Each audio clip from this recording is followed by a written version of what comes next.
Pessoal, sejam bem-vindos então a mais uma aula de instrumentação. Aqui vamos falar sobre controle de colunas de destilação.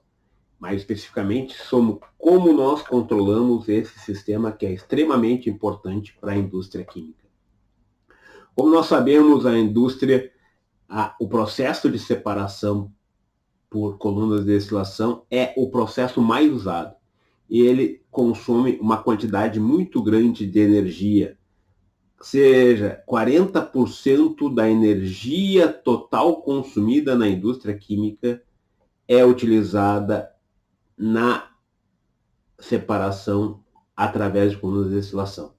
Isso tem um baita impacto. Se nós melhorarmos a operação desse processo, nós vamos diminuir o consumo de energia e, consequentemente, ter um impacto positivo em termos de meio ambiente. Então, nós vamos entender como funciona uma coluna de destilação e como nós devemos controlá-la. Essa é a ideia da nossa aula aqui. Antes de mais nada, nós temos que entender como funciona uma coluna de destilação. Então, uma coluna de destilação, a energia é injetada no refervedor e praticamente essa mesma quantidade de energia é removida no condensador. Só que a injeção dessa energia no refervedor é numa temperatura maior e a remoção dessa energia é numa temperatura menor. E o processo separa a mistura que entra no sistema através de estágios de equilíbrio. Então, nós temos uma série de estágios de equilíbrio. Isso faz com que o componente leve vai aumentando a sua concentração à medida que eu subo na coluna, e o componente pesado vai aumentando a sua concentração à medida que eu desço na coluna. Eu tenho uma seção a partir do prato de alimentação para cima, nós temos a coluna de retificação, a parte de retificação, e a parte de baixo é a de esgotamento.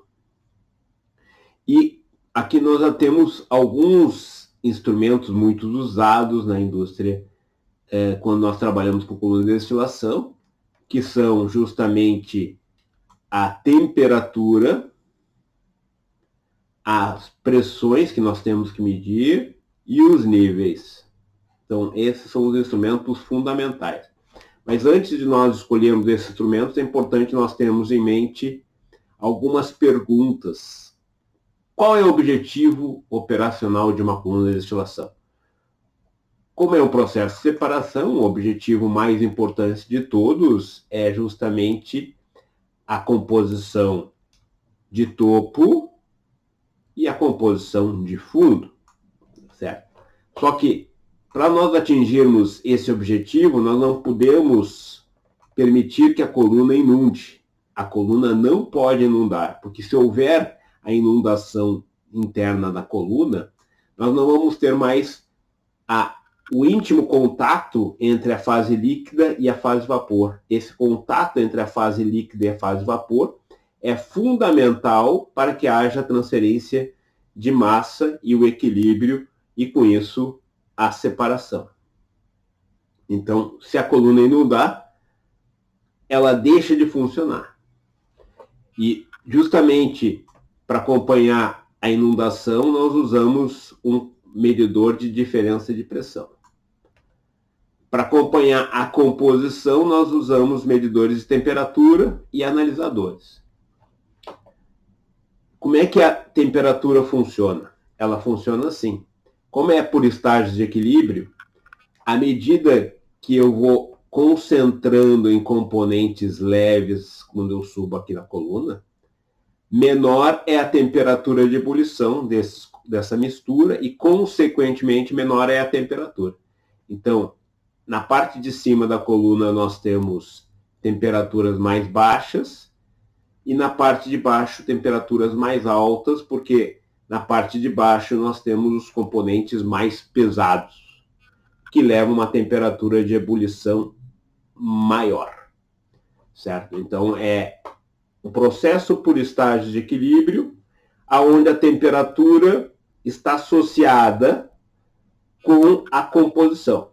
Se a mistura for uma mistura binária com uma pressão fixa, uma pressão controlada adequadamente, nós teremos para cada temperatura uma composição. Então existe uma relação bionívoca entre a composição e a temperatura numa mistura binária. Quando nós temos uma mistura multicomponentes, neste caso nós não conseguiremos ter essa relação binária, ou seja, existirá mais de uma composição que possa levar para a mesma temperatura. Mas, neste caso, nós resolvemos o problema usando mais temperaturas e analisadores e estimadores de composição a partir da temperatura. Então, daí nós trabalhamos com perfil de temperatura ao longo da coluna. Resumindo, a temperatura é uma forma eficiente para se medir ou se estimar a composição. Então, as temperaturas estão na coluna de destilação para o acompanhamento da composição, para o acompanhamento da qualidade da separação. E elas diminuem à medida que sobe na coluna, por quê? Porque à medida que eu subo na coluna, a concentração de componentes leves aumenta. Quanto mais leve for a mistura, menor é a temperatura de ebulição. E, consequente, menor é a temperatura em si. Certo? Além disso, nós temos que evitar que os vasos de fundo, de topo, esvaziem ou transbordem. Esses vasos são sistemas integradores, essencialmente porque nós temos uma bomba. A bomba faz com que esses vasos sejam integradores. E nós somos obrigados a ter esse sistema funcionando e em malha fechada. Então, eu sou obrigado a acompanhar o acúmulo desses vasos, assim como o acúmulo na coluna, que é medido através da pressão. O acúmulo de vapor na coluna é medido através da pressão. O controle da pressão é fundamental, porque ele vai estabelecer o nível e o patamar de separação e vai permitir com que nós consigamos fazer a troca de calor entre o fluido que está aqui, saindo da coluna, e o fluido usado para remover calor. Então, a pressão operacional de uma coluna de destilação, ela é determinada pelo fluido que eu uso para refrigerar o sistema, para remover o calor. Se nós estivermos trabalhando com água de resfriamento, a água de resfriamento, ela normalmente no projeto é feito para que ela saia a 45 graus. O projeto normalmente assume que a água de resfriamento ela entra a 30 graus e na saída ela sai a 45 graus. Por que isso? Porque isso se deve essencialmente a evitar, no caso da água de resfriamento, o acúmulo nos tubos de particulados, de componentes calcários que aumentariam a resistência. Isso diminui a necessidade de make-up de água. Isso também diminui a proliferação de micro-organismos e também aumenta a velocidade de passagem do fluido nos tubos, evitando também o depósito. Então, tipicamente, a temperatura de saída da água de resfriamento em termos de projetos é 45 graus, e eu tenho que ter uma diferença de temperatura do que vai condensar para cá no mínimo de 10 graus, porque senão o trocador fica com uma área de troca térmica muito elevada. Então, para garantir que eu tenha uma área que não seja elevada demais, eu assumo no mínimo 10 graus de diferença. Ou seja, Se a temperatura aqui tem que sair a 45 graus, eu estou assumindo que saia a 45 graus, isso quer dizer que a temperatura de projeto, no caso, de condensação tem que ser maior que 55 graus. E, essencialmente, eu consigo essa maior temperatura aumentando a pressão. Então, sob o ponto de vista de definição de pressão operacional, a variável fundamental para a escolha dessa pressão operacional é o fluido que eu utilizo para remover calor. Então, daí, se, por exemplo, se eu estivesse trabalhando com éteres, que tem uma temperatura de ebulição baixa, eu teria que trabalhar com essa coluna pressurizada para que eu consiga ter a diferença de temperatura no topo adequada para fazer a troca térmica. E a pressão da coluna ela é fundamental em termos de controle, porque ela vai afetar também a relação entre a temperatura com a composição, além de alterar todos os fluxos internos na coluna. Certo? Então, eu também tenho que controlar adequadamente a pressão. Senão a coluna não vai funcionar. Eu também tenho que ser capaz de trabalhar com aumentos e diminuições na vazão de alimentação e alteração de composição na alimentação. Então, são questões que nós temos que levar em conta quando nós vamos estabelecer os objetivos operacionais de uma coluna de destilação. E não podemos esquecer que, acima de todos esses objetivos aqui listados, nós temos também a importância de garantirmos a segurança operacional da unidade. A unidade tem que operar de forma segura. Esse é o principal motivo pelo qual as indústrias químicas e petroquímicas e de refino são as que mais investem em controle. São as que mais investem em controle justamente para garantir a segurança operacional das plantas industriais. Então, essencialmente, esses são os objetivos operacionais de uma coluna de destilação. Aqui eu já então introduzi quais são os instrumentos ou como os instrumentos se relacionam com esses objetivos em si. Vamos adiante e vamos agora explorar um pouco mais esses aspectos. Como eu disse para vocês na introdução, uma coluna de destilação ela é um equipamento que consome uma quantidade significativa de energia. Então, em processos e sistemas mais avançados, por exemplo, é comum eu fazer uma integração energética significativa, isso aqui no caso é uma unidade UPGN, em que você aproveita as expansões que ocorrem, faz uma série de flashes, e esses flashes fazem com que as composições sejam injetadas em posições adequadas na coluna, reduzindo o consumo energético.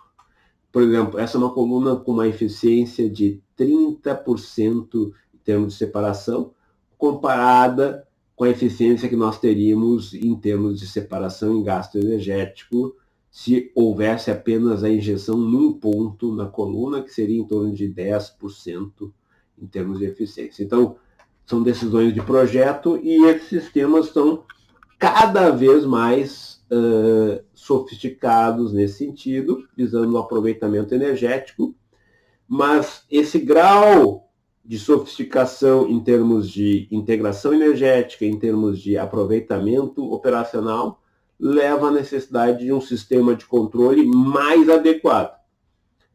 Nós não vamos trabalhar especificamente com esse sistema aqui na nossa disciplina, nós vamos lidar com uma coluna apenas de destilação, mas os princípios que nós vamos apresentar para uma coluna de destilação, eles podem ser estendidos a esses sistemas mais complexos, mais variados, mais envolventes. Então, isso é apenas para motivá-los em relação à importância do assunto e como o conteúdo que vocês vão ver pode ser aplicado em sistemas cada vez mais integrados energeticamente, cada vez mais eficientes sob o ponto de vista energético e, por sua vez, mais dependentes do controle adequado. Só para nós relembrarmos, nós vamos usar o fluxograma do lado esquerdo, esse aqui, e esse fluxograma aqui, ele tem uma relação com a planta real. Então, por exemplo, o condensador que aparece nesse fluxograma está aqui no chão, e o vaso de topo está aqui na laje. Essa estrutura aqui operacional e de montagem tem a ver com a segurança operacional. Justamente, se vocês olharem, as tubulações são todas elas aéreas na indústria, e o vaso de topo está a 5 metros, no mínimo, em relação ao chão, porque isso faz com que, caso haja um incêndio aqui, a espessura do vaso de topo não precise ser tão elevada, tão grande, porque havendo um incêndio nessa parte aqui, o que vai acontecer? Vai vaporizar. Vaporizar, cria-se uma atmosfera explosiva.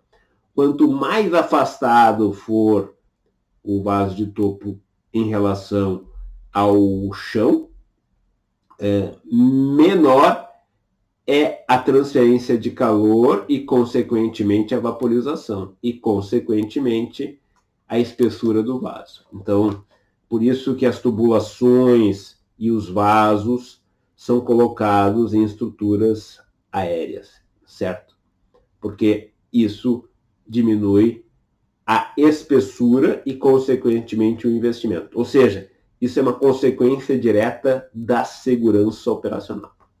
Então, vamos ver agora algumas imagens de instalações, de tubulações, de colunas de destilação. E vamos discutir alguns aspectos de algumas colunas industriais. Então, aqui vocês estão vendo mais algumas fotos de colunas de destilação, os condensadores, aqui vocês veem as colunas, as tubulações aéreas, e observem que o chão, a ideia é ter no chão algo bastante limpo e com ótima drenagem para evitar que haja o acúmulo de material que possa pegar fogo caso haja um vazamento e, consequentemente, afetar a segurança operacional. Normalmente, esses sistemas são controlados numa central de controle. A tela do operador, tipicamente, é um sistema como esse aqui. Então, vocês estão vendo que nós temos nesse sistema uma versão simplificada do fluxograma de engenharia, e nós vemos aqui as variáveis principais, as medições principais, os sensores sendo ilustrados e os medidores sendo ilustrados. Temos medidores de vazão, temos medidores de nível, temos medidores de temperatura, e essa é a tela operacional justamente vista pelo operador.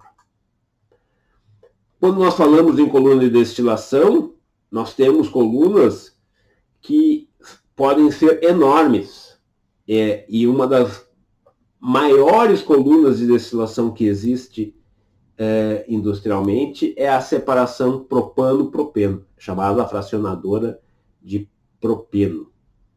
Essas colunas, elas são as maiores que existem no estado do Rio Grande do Sul. Elas podem ter 228 pratos. Vocês olharem aqui, a temperatura de topo e fundo, ela é baixíssima, a diferença de temperatura. Ela, no caso, a separação propano e propeno está no limite do que nós consideramos como sendo economicamente viável para a separação de uma mistura, usando colunas de destilação. Normalmente nós usamos como valores de volatilidade relativa. Alfa é a volatilidade relativa. A volatilidade relativa menor que 1,1 praticamente elimina as colunas de destilação como sendo um processo economicamente viável para se fazer a separação. Então, quanto maior for a volatilidade relativa, quanto maior for o alfa R, mais fácil é fazer a separação, menor vai ser o tamanho da coluna, menor vai ser o gasto de energia. E aí, uma coisa importante ter em mente é que se aumentar a pressão de uma coluna de destilação, eu dificulto a separação. Por quê? Se aumenta a pressão operacional de uma coluna de destilação, o alfa R, que é a volatilidade relativa, cai, dificultando a separação. E aqui, no caso do propano e propeno, como as diferenças de temperatura topo e fundo são pequenas, é possível, então, nós temos nesse sistema duas grandes configurações. Uma é que usa a bomba de calor. O que a bomba de calor faz? Você trabalha com um sistema pressurizado, então aumenta-se a pressão da coluna, e esse aumento de pressão da coluna faz com que eu consiga ter uma diferença de temperatura topo e fundo, e, no caso, eu consiga, através de uma bomba de calor, transferir, como se fosse um ar-condicionado, calor do condensador para o refervedor, a custas de trabalho. Então, essa é uma das abordagens usadas na separação propano e propeno, que é o caso clássico de bomba de calor. Uma vez que o calor fornecido no refervedor, praticamente ele é entregue e removido no condensador.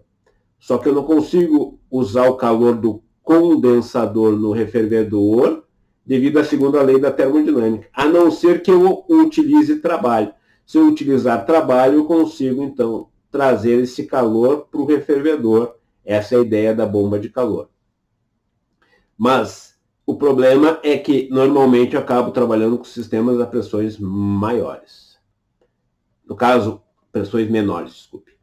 No caso da bomba de calor, nós trabalhamos com a possibilidade de trabalhar a coluna com pressões menores, facilitando, então, aí a separação.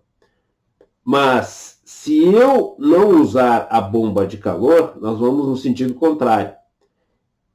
Eu normalmente vou usar água de resfriamento no topo. Para poder usar água de resfriamento no topo, eu sou obrigado a aumentar a pressão da coluna. E, então, quando nós trabalhamos com água de resfriamento sem bombas de calor, a pressão de uma coluna propano e propeno é em torno de 14 quilos. E quando nós trabalhamos com bomba de calor, nós temos, então, maior flexibilidade de pressão na coluna, e com isso, então, nós conseguimos uma maior facilidade de separação, mas nós usamos um custo que é o trabalho, uma bomba de calor. Então, são as duas alternativas para propano e propeno. E, então, é importante ter isso em mente, porque se eu não usar bomba de calor, que é talvez a opção mais usada industrialmente, sem bomba de calor, eu vou ser obrigado a trabalhar com a coluna numa pressão maior e vou gastar mais energia. Mas, por outro lado, a energia que eu vou gastar é vapor de baixa. É o último estágio do vapor. Então, por um lado, eu vou gastar muito mais energia para fazer a separação, mas é uma energia de baixo custo, que é a energia de um vapor de baixa. Então, isso é importante ter em mente. E o mais importante ter em mente em relação à separação propano e propeno é que, pelo fato da diferença de temperatura topo e fundo, quando a gente trabalha com a parte de equilíbrio das composições ser muito baixa, menor que 5 graus, as temperaturas que eu colocar nessa coluna para acompanhar a composição não servirão para nada. Ou seja, a temperatura ela é capaz de ser utilizada para acompanhar a composição somente quando eu tiver uma diferença de temperatura topo e fundo maior que 5 graus. No caso da propano e propeno, a temperatura só está refletindo a perda de carga que existe ao longo dos pratos. Então isso é importante ter em mente, porque quando nós trabalhamos com uma coluna de destilação, nós temos aqui então a temperatura para acompanhar a composição, mas é importante que ela tenha que ter no mínimo 5 graus. E como eu disse para vocês, a propano e propeno não tem essa situação.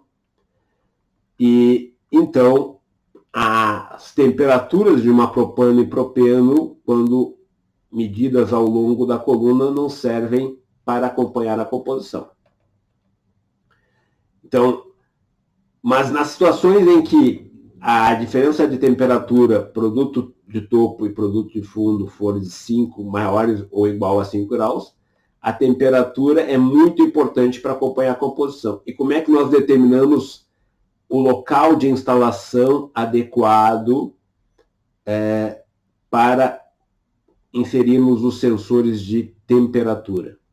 Nós fazemos normalmente a simulação da coluna usando um simulador estacionário, e aí nós simulamos a coluna especificada na sua solução nominal e fazemos uma alteração da relação destilado-vazão. Então nós temos a vazão fixa e a relação DF nós alteramos. Nós aumentamos o DF em 20% e geramos o perfil de temperatura.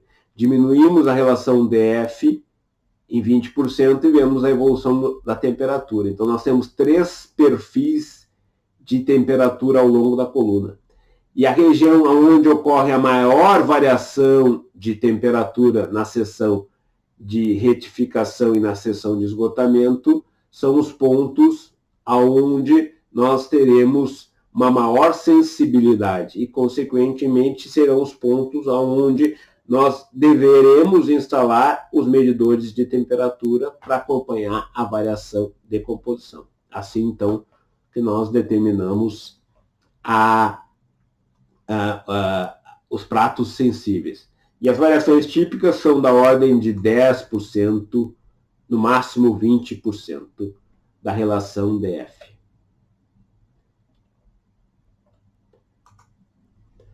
Aqui nós temos algumas fotos de colunas de destilação, mais especificamente nós temos um refervedor tipo kettle.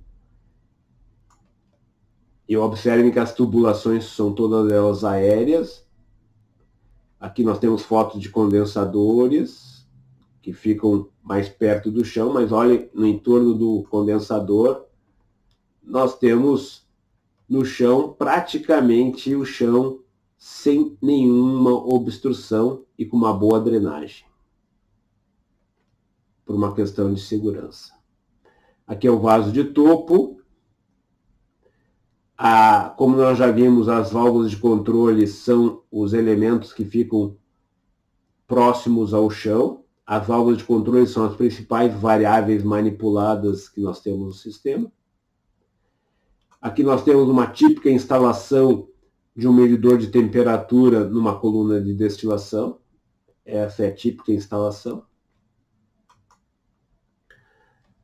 Pegando um outro exemplo de coluna de destilação, separação benzeno-tolueno, é uma outra separação. Aqui nós temos um número bem menor de pratos, mas nessa situação nós temos a formação do que a gente chama de azeótopo. Existe a formação de um azeótopo água-benzeno. Esse azeótopo ele é fundamental porque facilita a separação do benzeno em relação ao tolueno. Observem que aqui a diferença de temperatura topo e fundo é significativa, de 80 para 135 graus. Nessa situação, é uma coluna onde a temperatura é bastante útil para acompanhar a composição da mistura. O que acontece é que esse azeótopo ele é homogêneo a temperaturas maiores, mas quando a temperatura diminui, quando há o subresfriamento, há a formação de 2 fases. Então, esse é um sistema em que nós vamos ter a formação de duas fases, e aqui nós podemos ver o sistema de controle, a tela de operação da planta. Então, o que acontece? O azeótopo água-benzeno é condensado nesse condensador aqui. O vaso de topo ele é multifásico. A quantidade de água que entra aqui é pequena. Ela é devido ao processo de extração, que é anterior a essa unidade. Aí essa água, ela então condensada, ela é acumulada aqui nessa bota aqui, ó. E daí ela é purgada. Então aqui nós temos um vaso que é a necessidade de medir o nível de interface benzeno-água, para evitar que a água venha a ser retornada para a coluna, porque o retorno para a coluna é apenas do benzeno. A água ela é removida aqui. E esse azeótopo ele é condensado aqui e, com isso, nós fazemos a remoção do benzeno em torno de 5 pratos, 4 pratos abaixo. Então, o benzeno ele é removido numa corrente lateral. Então, esse benzeno é removido numa corrente lateral e não no topo, como tipicamente ocorre numa coluna simples, porque há essa formação desse azeótopo. Esse azeótopo é muito importante porque ele facilita a separação do benzeno do tolueno. Se eu não tivesse esse azeótopo, o número de pratos para essa coluna teria que ser muito maior do que o número de pratos quando eu tenho a formação desse azeótopo.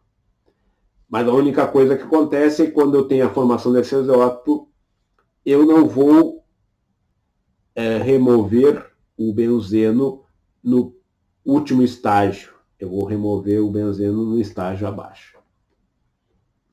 Isso é apenas para ilustrar para vocês que existe uma variedade de colunas de destilação e cada um tem suas peculiaridades, mas os princípios básicos que nós estamos aprendendo aqui, eles se manterão. Ou seja, quando nós devemos utilizar a temperatura, como nós devemos controlar a pressão e assim por diante. Aqui são alguns detalhes dos medidores usados nessa separação benzeno-tolueno, que é a coluna de benzeno. Medidores de vazão, corriqueiramente, mais comumente se usam placas de orifício, embora hoje exista uma variedade muito grande de outros sensores. Eu usaria outros sensores para medição de vazão, mas a placa de orifício é a que é mais encontrada industrialmente. Os medidores de nível são importantes, no caso especialmente dessa coluna, há necessidade de eu medir o nível do vaso de topo, porque há a formação de duas fases, então são usados os medidores de nível capacitivo, medidores de nível por empuxo, para nível total e coisas do gênero. E é importante ver que, normalmente, além dos medidores usados para transmitir o sinal para a central, nós temos medidores locais, que são visores de nível, e esses visores de nível, então, estão aqui ilustrados. Medidores de pressão, nós temos o mais usado industrialmente é o capacitivo, e para medições locais nós temos os tubos de Bourdon, que estão ilustrados aqui, ó. E aqui é um medidor capacitivo para transmitir o sinal e medição da pressão da coluna, no caso específico aqui dessa coluna. As válvulas de controle. Nessa coluna de benzeno tem 3 válvulas Campflex e 5 válvulas Globo. E uma coisa importante na hora de nós entendermos uma coluna de destilação é entendermos como ela funciona, e para isso é importante nós levarmos em conta os internos de uma coluna de destilação. Então, existem 3 tipos de internos numa coluna de destilação de pratos. Tem os pratos perfurados, os pratos com borbulhadores e os valvulados. Então, aqui nós temos um prato típico de uma coluna de destilação. Para que haja a separação, é importante ter um líquido que circula transversalmente e o vapor cruza esse leito de líquido que fica no prato e, através desse contato do vapor com o líquido, se estabelece o equilíbrio ou se aproxima do equilíbrio e, consequentemente, se faz a transferência entre as fases. E aqui, então, nós temos os 3 tipos de válvulas e nós vamos ver que as válvulas perfuradas, elas são as mais baratas, mas são menos flexíveis. As mais caras são com borbulhadores e as valvuladas seriam intermediárias, sendo que industrialmente a mais utilizada aqui são as valvuladas. E aí nós temos o líquidos que fica uma quantidade mínima no prato dada por esse vertedouro aqui, e o líquido ele sai por cima do vertedouro, descendo o que a gente chama de downcomer. Essa região aqui de descida é chamada de downcomer. E se eu tiver líquido demais, o líquido não consegue descer pelo downcomer, levando ao que a gente chama de inundação da coluna.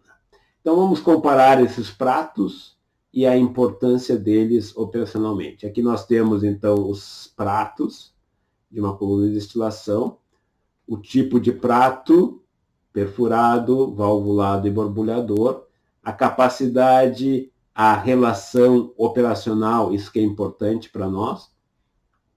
Se a coluna tiver uma grande variação de vazão, o prato perfurado tem pouca flexibilidade. O valvulado e o borbulhador têm maior flexibilidade.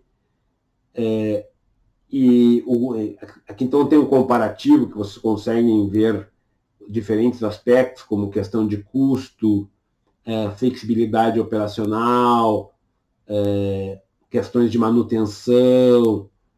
E isso representa uma combinação desses fatores faz com que o valvulado seja a opção mais utilizada industrialmente, principalmente pelo fator de vazão máxima e mínima, que ele apresenta uma boa relação, e questões de custo e capacidade operacional. Então, 70% dos pratos são pratos valvulados, certo?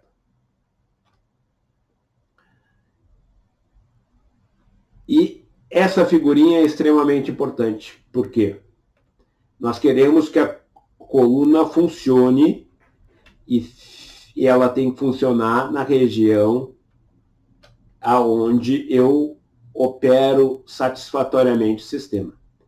Então, esse é um gráfico em que nós temos aqui na abscissa a vazão de líquido e na ordenadas a vazão de vapor. Se aumentar muito a vazão de líquido, o que acontece? Nós vamos ter alta vazão de líquido, com uma quantidade razoável de vazão de vapor. Nós vamos ter o que a gente chama de inundação pelo downcomer. É o efeito da chuvarada que não consegue descer pelo bueiro. Ou seja, é como se eu tivesse líquido demais no prato e a perda de carga que ocorre no downcomer não permite mais que o escoamento desse líquido desça pelo downcomer. Aí nós vamos ter a inundação pelo downcomer. Toda vez que houver a inundação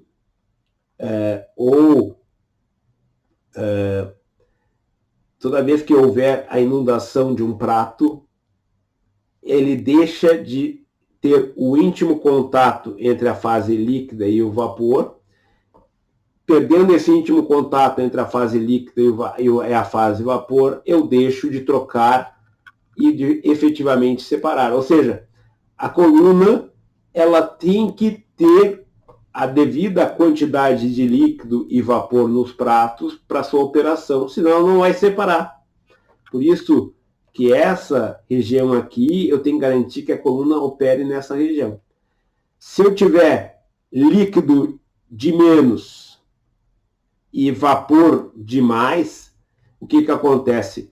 O vapor, nesse caso, vai carregar o líquido para cima. E então nós vamos ter o arraste excessivo. Essa é a situação de arraste excessivo. Se eu tiver vapor demais e uma quantidade de líquido, eu vou ter inundação por arraste também. Aqui é o excessivo e aqui é o arraste típico. Por outro lado, se eu tiver pouco vapor e muito líquido, o líquido vai começar a gotejar, ele vai começar a não seguir o caminho que ele deveria seguir, que é passar por cima e descer pelo downcâmara, ele vai começar a pingar nos pratos de baixo. Então é o gotejamento excessivo, gotejamento extremo, são situações onde eu tenho baixa quantidade de vapor e uma quantidade maior de líquido. Então, isso é fundamental. Eu acompanho isso através do quê? Através do medidor de diferença de pressão topo e fundo, que vai dizer a carga e o nível de inundação ou não nesse sistema. Certo? Então, isso é importante ter em mente. Eu sou obrigado a garantir que não ocorra inundação, porque se ocorrer inundação, o processo deixa de funcionar. Além das colunas de pratos, existem as colunas com recheios. Os recheios estruturados representam uma evolução significativa em termos operacionais. Só para vocês terem uma ideia, 5 estágios de uma coluna de destilação, nós precisamos, 5, 6 estágios, nós precisamos, só para vocês terem uma ideia, a distância entre um prato e outro, numa coluna de pratos, é meio metro, tipicamente. Certo? Se eu tiver... quanto maior o número de pratos, eu preciso de uma altura maior. Certo? Então, numa coluna de recheios, eu consigo, num metro, em torno de 6 estágios de equilíbrio, 6 a 10 estágios de equilíbrio. E se eu fosse pegar uma coluna de pratos para conseguir o mesmo número de estágios de equilíbrio, eu teria 3 metros a 5 metros. Então eu tenho uma relação, em termos de separação numa coluna com recheios estruturados, eu consigo fazer em 1 metro aquilo que eu conseguiria fazer numa coluna tradicional de prato, 5 metros. Isso faz com que haja uma redução significativa de tamanho. E por isso que os recheios estruturados são uma tendência, principalmente nas partes onde eu não tenho o fluido com a possibilidade de depósito. Ou seja, normalmente, quando se usam recheios estruturados, se coloca na seção de retificação. Porque o grande problema do recheio estruturado é justamente a possibilidade de sujamento, impregnação do recheio, corrosão do recheio e coisas do gênero.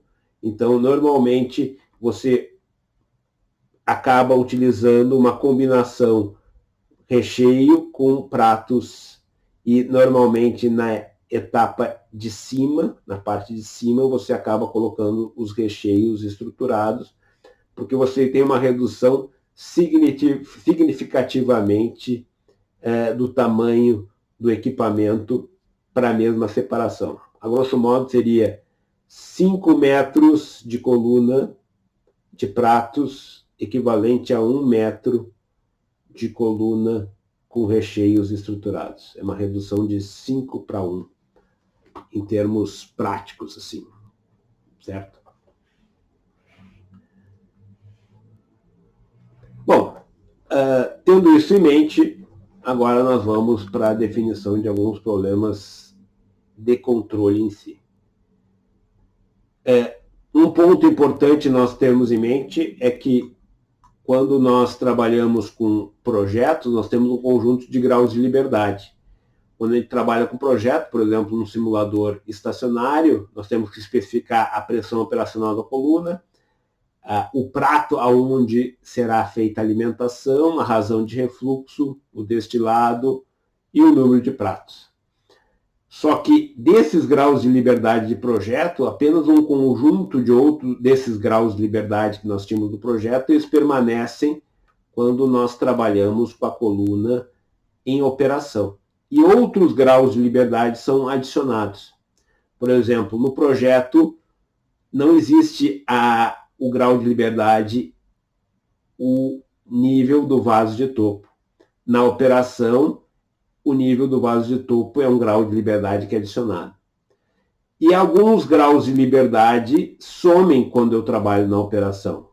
Por exemplo, eu não consigo alterar o prato de alimentação quando eu trabalho na operação. Não consigo alterar o número de estágios de equilíbrio quando eu trabalho na operação. Então, o que interessa quando nós trabalhamos, vamos desenvolver uma estrutura de controle com a coluna de destilação, são os graus de liberdade operacionais que eu tenho no sistema. Esses graus de liberdade operacionais são fundamentais. Eles têm uma intersecção com alguns dos graus que eu utilizo no projeto, mas eu adiciono alguns graus de liberdade e perco outros.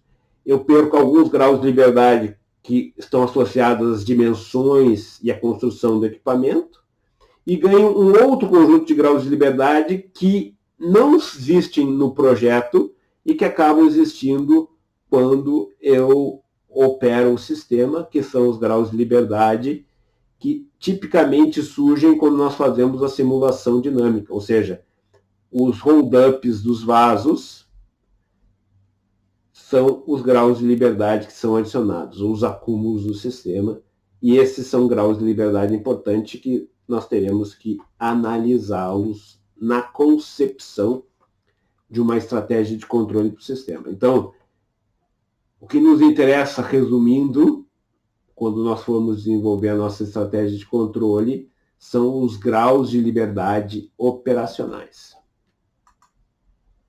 E para isso nós temos algumas perguntas.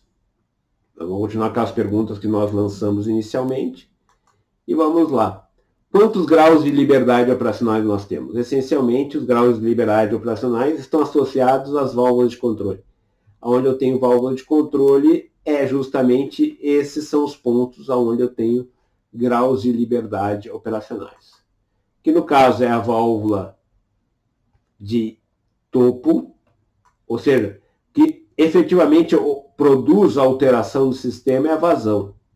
Mas quem produz essa alteração de vazão é a válvula. Então, por isso que aqui está válvula, mas na realidade é a válvula afetando a vazão de topo, ou seja, a vazão de destilado. É essa alteração de vazão que altera o processo. Válvula vazão de fundo, válvula vazão do fluido de resfriamento, por exemplo, válvula vazão do fluido de aquecimento, válvula vazão de refluxo. Então, esses são os nossos graus de liberdade. Por que a vazão não se considerou como uma variável manipulada no nosso sistema? Porque isso aqui, nós vamos assumir que essa vazão ela está sendo utilizada para controlar um sistema anterior. Então, por isso que nós não estamos considerando ela como para controlar essa coluna, nós não estamos considerando essa vazão de alimentação. Se eu puder efetivamente utilizá-la e variá-la para controlar essa coluna, eu vou utilizar essa vazão. Só que normalmente ela está sendo usada para controlar a coluna que antecede. Então, para a coluna que antecede, essa variável aqui é manipulada, que seria equivalente ao B. Mas para essa coluna aqui, essa variável aqui vai ser considerada como um distúrbio, que nós vamos ver logo em seguida. Então, quais são os instrumentos e quais são os medidores necessários? O nível de vaso de topo, nível de vaso de fundo, a pressão total da coluna, a diferença de pressão. A diferença de pressão ela é fundamental para acompanhar a qualidade da separação e a inundação dentro da coluna. É importante, se aumentar a diferença de pressão topo e fundo, significa que a coluna está atolando ou inundando. Atolar ou inundar é a mesma coisa. Os medidores de vazão que eu venho a ter na coluna, esses são os sensores que nós temos que selecionar para esse sistema. E as temperaturas, nos casos em que a temperatura representar uma possibilidade de acompanhar a composição. Então, a temperatura é importantíssimo para acompanhar a qualidade da separação. Além disso, eu também instalo analisadores, normalmente nas correntes de saída. Um ponto importante, como eu falei para vocês, é o medidor de diferença de pressão. E aí existem duas possibilidades. Se a coluna for pequena, ou seja, poucos pratos, eu uso um medidor de diferença de pressão.